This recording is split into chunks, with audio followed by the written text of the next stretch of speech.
brace yourself. Security clearance delays may be coming. Hi, this is Liddy Kaiser with clearancejobs.com. We recently updated on our new site about DCSA, DoD Industry Security Clearance Processing Time. So we are currently looking at 137 days for a top secret security clearance determination and 102 days for a secret clearance determination.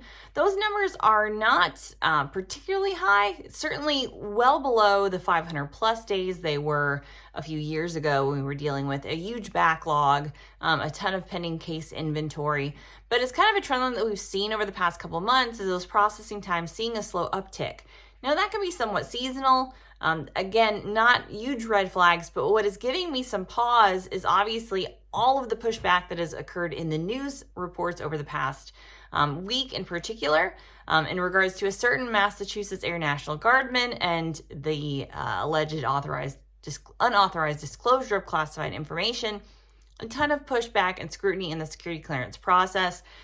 We saw this same thing happen post-Snowden, which caused a huge kind of re-examination of the entire security clearance process, which is currently borne out in the entire Trusted Workforce 2.0 effort, which has in fact overhauled the security clearance background investigation process. Again, if you read the news reports, we could be in the midst of potentially another overhaul.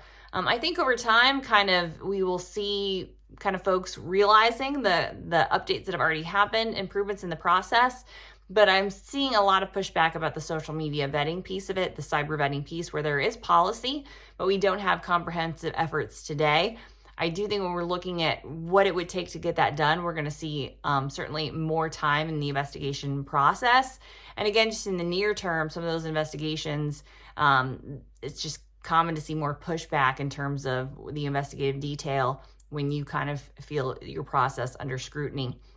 So the fact that we see that trend line upticking just makes me think we could potentially see some delays. If you're one of those folks that's in a pending investigation process, I would not expect a rapid turnaround. Now, there are a ton of things candidates can do to speed up the process. We have a lot of articles about that over at Clearance Jobs. So if you were considering getting into this, I still say my mantra is still the national security community is a great one to be in. Working in a security clearance position is always a good career track to be in.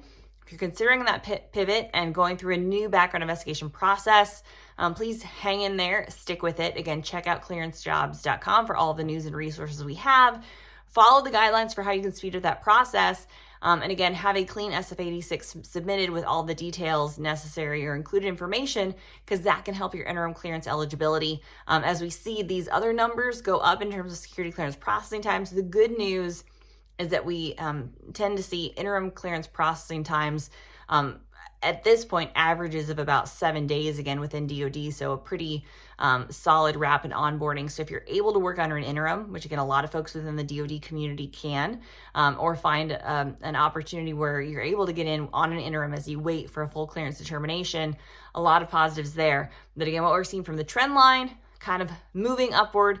And again, what I'm seeing from the news reports in terms of scrutiny over the security clearance process, we tend to see this reverb around that, whereas we're hitting scrutiny as it kind of hits the background investigation community, we can see a slight uptick in clearance processing time. So I just like to get ahead of that where you can be proactive. Again, do things to speed up your SF-86 along the way by being complete, filling out the form as adequately as possible. That will help your background investigator and help out in the process. As we see any policy updates, again, you can tune in here right now. It's all speculative journalism out there, but it's certainly a case that we'll be covering, and we'll also continue to cover the security clearance processing times. Again, anything around cyber vetting or that aspect of the security clearance process. But for now, again, hold on tight, buckle up, and we'll see what comes next when it comes to security clearances and vetting.